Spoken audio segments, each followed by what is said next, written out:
YouTube. Et oui, hier soir, c'était la super soirée de présentation des nouvelles cartes par Blizzard. Petite soirée, animation, on joue des parties en direct avec des decks préconstruits, enfin préparés. On lance des parties, on monte des effets incroyables. On passe un zoom sur les cartes, on regarde les animations, on écoute, on admire le nouveau plateau. On retransmet ça sur notre chaîne Twitch qui cartonne. 40 000, 50 000 personnes en direct regardaient la chaîne. Et on a découvert donc 12 nouvelles cartes qui portent le total à une grosse vingtaine de cartes présentées, donc à environ un sixième de la totalité de l'extension Éveil des Ombres. Elle est par là, du premier coup du bon côté, yeah, qui comportera 135 cartes. Rappel, 10 cartes par classe, ça fait déjà 90 cartes parce qu'il y a 9 classes, 10 x 9, et 45 cartes neutres, ce qui porte le total à 135 cartes, comme c'est le cas depuis pas mal de temps. Et ben, quoi d'autre? L'extension sortira le 9 avril, elle paraîtra... elle paraîtra quoi? Ben, le 9 avril du coup, parce que ça veut dire la même chose. Et elle chassera 3 extensions, Combat des Catacombes, Chevalier du Trône de Glace et Voyage au centre d'Ungoro, qui partiront en libre, accompagnés de quelques cartes qui partiront au Panthéon, Baku, Gênes, les 2 cartes pair impair et toutes celles qui vont avec les cartes pair impair, plus acclimatation chez le druide. Bye bye le druide, je t'aimais bien. Non, je déconne, je te déteste. Garde funeste chez le démoniste, un peu trop déséquilibré, un peu trop de dégâts possibles en un tour, hein, c'est ce que disent les équipes de développement de chez Blizzard. Et la troisième carte qui était... c'était quoi la troisième carte? J'ai oublié, ça va me revenir un moment. Qu'est-ce que c'était que cette troisième carte qui part au Panthéon? Faveur divine. What the fuck, paladin? 3 mana, tu pièges plein? Mais non, c'est pas bien. Admirez cette superbe rime en 1. On y va, Gobelin mécanique, c'est la première carte dévoilée hier soir. 3 mana 3-3, c'est un mecha, c'est une carte guerrier. Bon, 3 mana 3-3, très bien. Actuellement, le guerrier, c'est surtout du contrôle, hein, de l'armure, mais c'est beaucoup grâce à Baku. Ça nous donne un guerrier impair qui gagne 4 d'armure par tour, c'est extrêmement solide. Ça lui permet d'avoir le temps de développer des serviteurs avec provocation, notamment grâce au jeune Navrecorn, bye bye, qui s'en va bientôt. Grâce au défenseur de but de pierre qui génère d'autres serviteurs provocation, bye bye. Tout ça, ça s'en va. On ne sait pas tout ce qui va arriver en provocation, mais ça risque d'être un petit peu léger pour faire du guerrier extrêmement solide et contrôle. Mais bon, c'est quand même le principe du guerrier qui a un des pouvoirs héroïques les plus pourris du jeu, il faut le dire. C'est un pouvoir héroïque qui c'est un peu comme prêtre.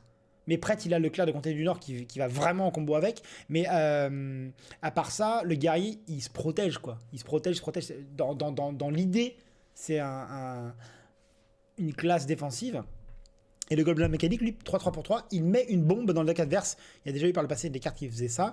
La bombe, bah, c'est tout simplement une carte qui, avec le mot-clé qui date d'il y a quelques temps, qui est jouer quand piocher. Donc quand vous piochez la bombe, boum, elle explose, vous prenez 5 dégâts et vous piochez la carte d'après. Est-ce que c'est bien de faire ça? En soi, c'est pas terrible. 3-3 pour 3, c'est bien, mais on aimerait, je sais pas moi, 3-3 pour 3, ruer par exemple. Ce genre de choses, 3-3 pour 3 qui met 5 points de dégâts peut-être un jour, bof. Contre combo, c'est bien, contre un jeu comme Mektoon qui lui a vidé son deck, c'est très bien parce que on est sûr que le joueur en face va piocher la bombe, donc là ça devient intéressant. Mais on va voir plus tard qu'il y a un autre intérêt à la bombe. Pourquoi il y a un autre intérêt? Je vous montre ça tout de suite. Il est là, il est grand, il est beau. Attendez, il est où? Attendez, je le retrouve. Zut, je l'ai raté. Voilà, c'est lui. Boum! Boum! Vous le reconnaissez? Vous vous souvenez de Dr. Seven 7-7 pour 7 qui arrivait en jeu avec 2 boom, 2 reboom, 1-1 qui, quand ils explosent, mettent des dégâts à l'adversaire. Et ben il est de retour. Alors, c'est pas tout à fait le même. Il est moins bien. Il est franchement moins bien, j'ai envie de dire. Mais il faut des réserves. Donc, c'est une des 2 légendaires guerriers. 7-7 pour 7. Ça, c'est la tradition. Il s'appelle Maître des explosifs boom. Et il a comme cri de guerre d'invoquer 2 Roboom 1-1 pour chaque bombe dans le deck adversaire, La bombe qu'on vient de mettre avec le 3-3. Donc dans l'idée, c'est vous posez un 3-3 au tour 3, 4, 5 ou 6, et au tour 7, vous avez Dr. Boom, le vrai.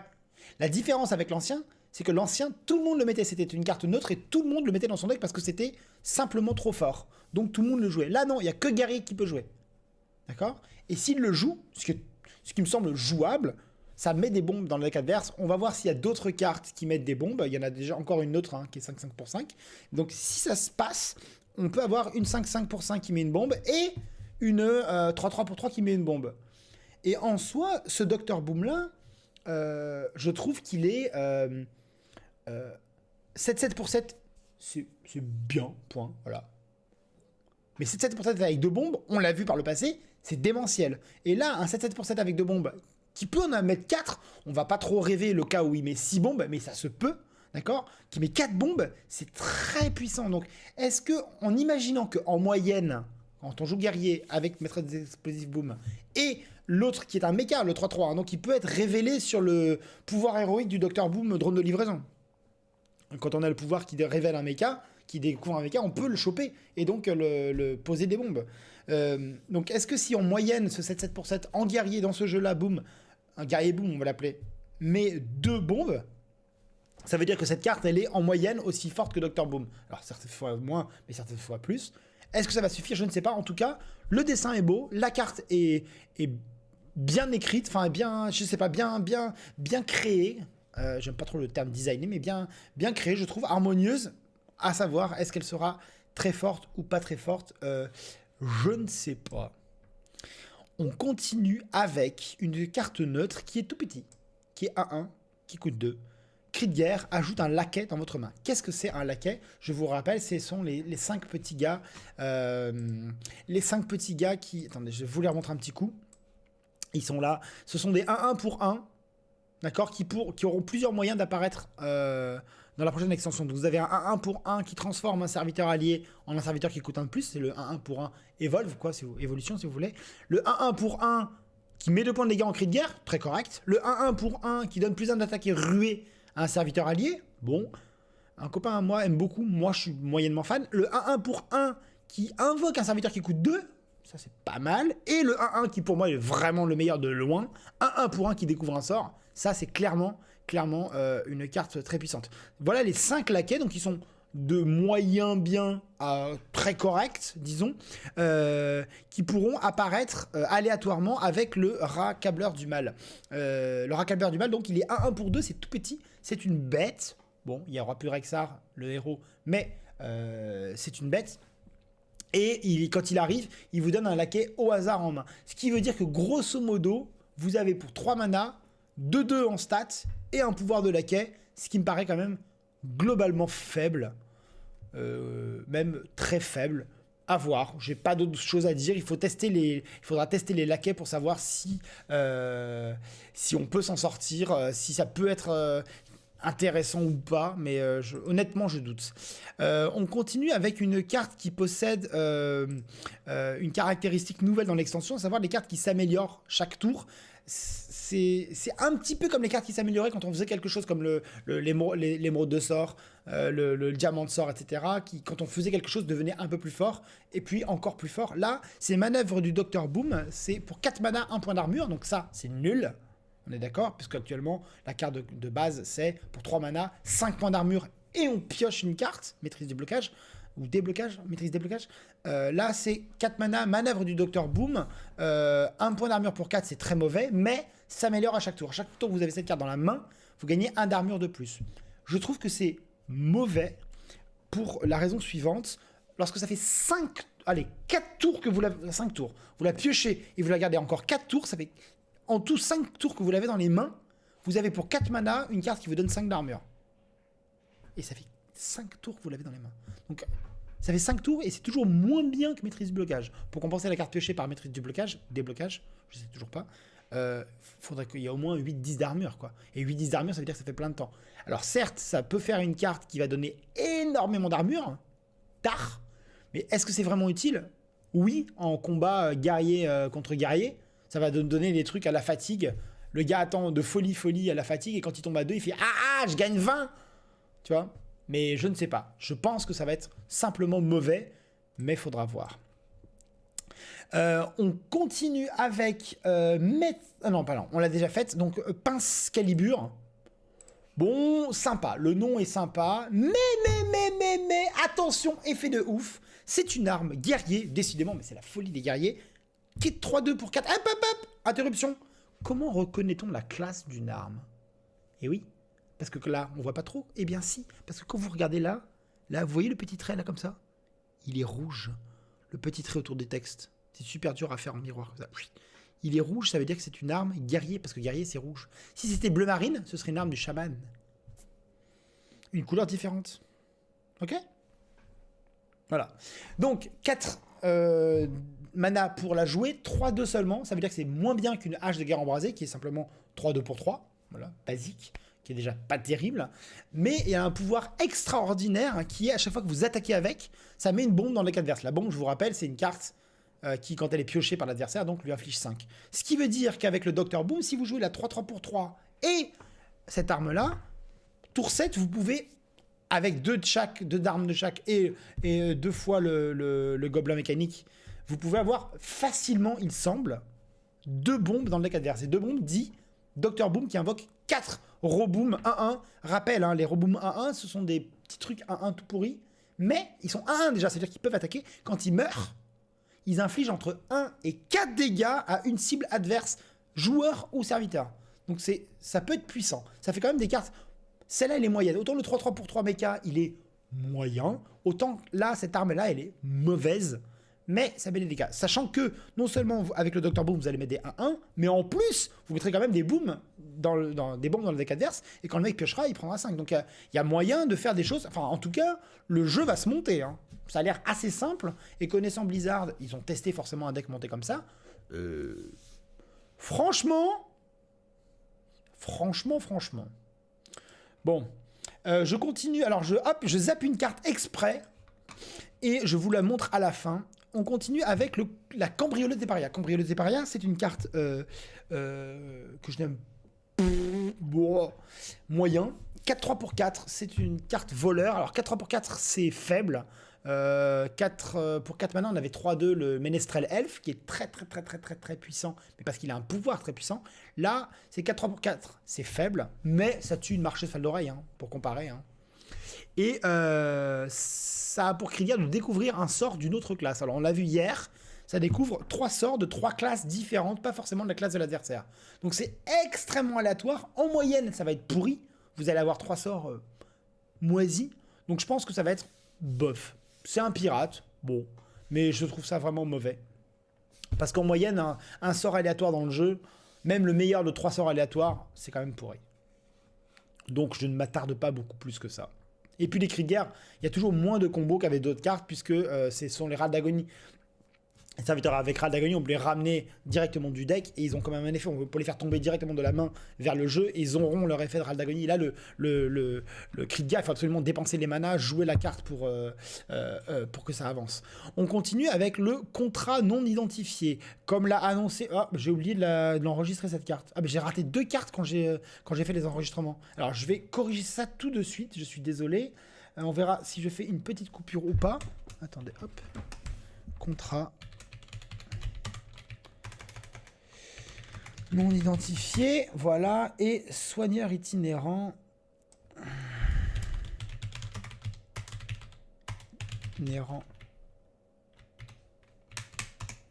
Voilà. Et même ça là, j'ai oublié. Qu'est-ce que j'ai foutu ce matin? Mais je dormais ou quoi? À mon avis, je dormais. Hein. Ah oui, les autres cartes, je les ai pas du tout enregistrées. Mais je suis complètement con en fait. Mais oui, mais c'est un mec con. Oui, mais c'est un singe. Ah ok, d'accord. Ça va. J'ai oublié la carte bretonne. Oui, il y a une carte bretonne qui a été annoncée dans l'extension, c'est génial. Les Bretons, tous les Nantais et les Bretons, c'est un peu les mêmes, mais il faut pas leur dire, sont super contents. Et je vais vous montrer ça vite fait. Voilà. Je ferai une petite coupure de la création. Voilà. Et enfin, le corbeau messager. Et le chat, je suis à vous dès la fin. Et on reviendra sur les cartes hein, s'il y en a que vous voulez voir. Donc, le contrat non identifié.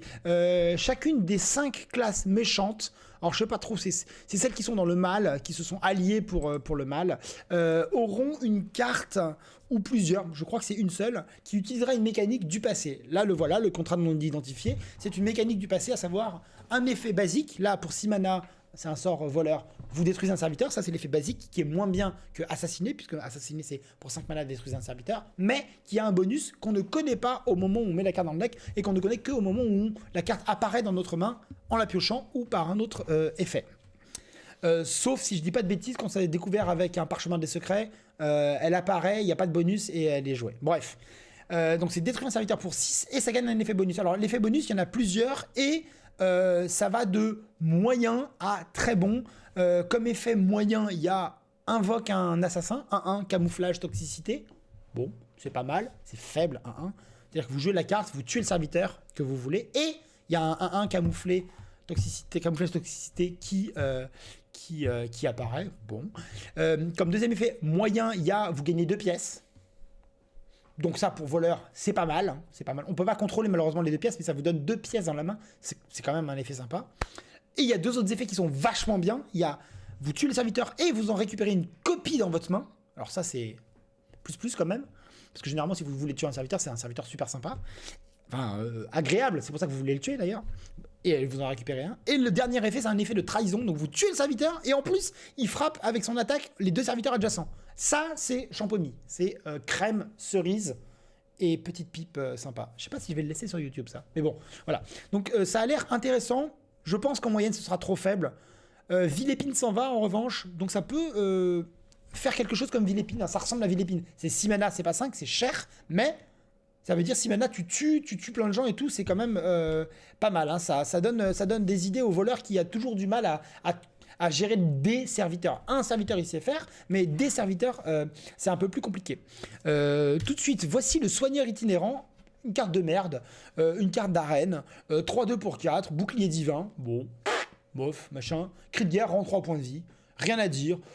Voilà. En arène, c'est écrit « Bonjour, je suis un soigneur itinérant de l'arène de la vie ». C'est un peu ça. Mais sinon, voilà, personne ne le jouera jamais. Je peux prendre les paris, personne ne le jouera jamais en standard. Voilà, ça n'a rien de fou. C'est bof. Mais c'est typiquement le genre de carte d'arène qui peut être très correcte, disons. On continue avec la carte bretonne. Oui, il y a une carte bretonne dans cette extension. Oui, elle s'appelle 4 quarts. Et oui, comme tous les plats à base de beurre, de sucre, bah c'est breton. 4 quarts, il est 2-2 pour 2. C'est une légendaire, c'est la légendaire mage. L'une des 2 légendaires mages, hein, 2 légendaires par extension. Et qui a un effet continu qui est quand une carte invoque des serviteurs, et ben, boum, c'est en double. Alors ça, c'est un peu champomis. C'est un peu champomis. L'effet est incroyable. C'est-à-dire que si vous jouez Khadgar et que vous jouez ensuite, je sais plus comment ça s'appelle, l'invocation, le truc à 4 ou 5 qui invoque 2 serviteurs qui coûtent 2, ben là, ça vous en invoque 4. Donc l'effet est vraiment très puissant. Si vous jouez un 1-1 qui invoque un 5-5 en cri de guerre, ça vous invoque 2 5-5 en cri de guerre. L'effet est très puissant, mais ça reste une carte extrêmement fragile. 2-2, ça meurt tout le temps. Hein. C'est pas bouclier divin, c'est pas provocation, enfin, c'est pas camouflé, c'est rien du tout. Donc ça meurt de n'importe quoi. Mais bon, l'effet en soi, le principe c'est de jouer ça et de pondre 2 trucs énormes. De Tyrion, de se démerder pour avoir 2 Sindragosa, ça sera peut-être plus là, mais 2 Eldemort ou quoi, mais voilà, de le faire. Dans la foulée, de toute façon, il résistera jamais. C'est Khadgar, bonjour, ah ben, au revoir. Et on pourrait l'appeler la carte du Monopoly aussi. Quand tu as Montparnasse, Gare du Nord, Gare Saint-Lazare et Gare de Lyon, boum, t'as les 4 gares.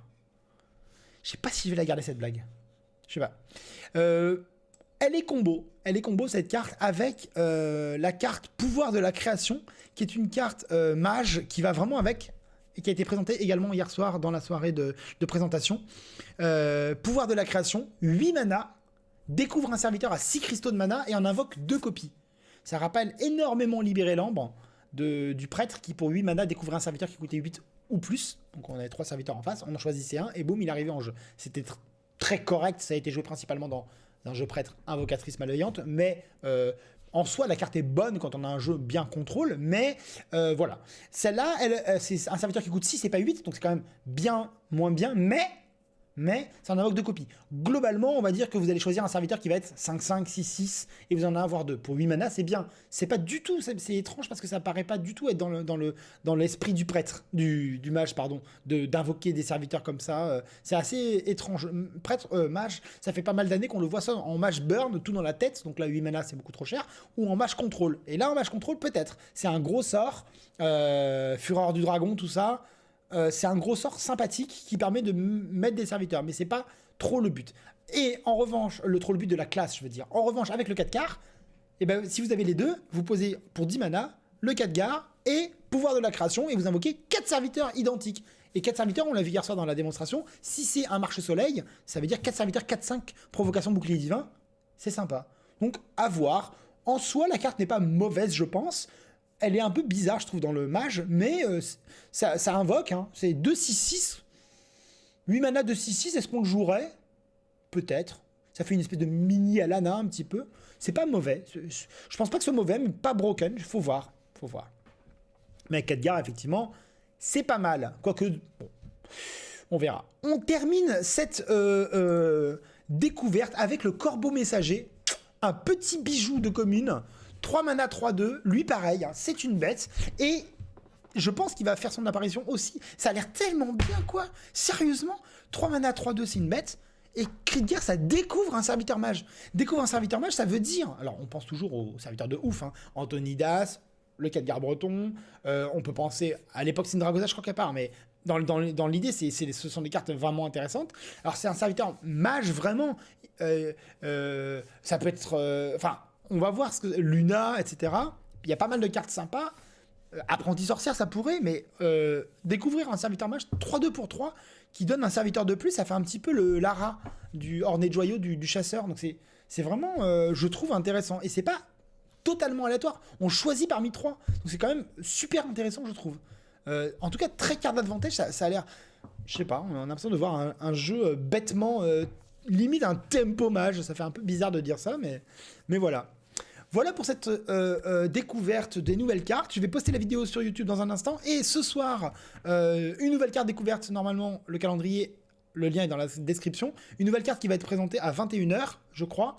Et on continue. Donc chaque jour, chaque matin, vous aurez une nouvelle vidéo avec la présentation des nouvelles cartes, histoire de se faire une idée. Et peu avant la sortie, on fera une vidéo récapitulative de l'ensemble des annonces et bien sûr le jour de la sortie une ouverture de booster de folie. Je vous souhaite une excellente journée, je vous fais des gros bisous et je vous dis à très bientôt.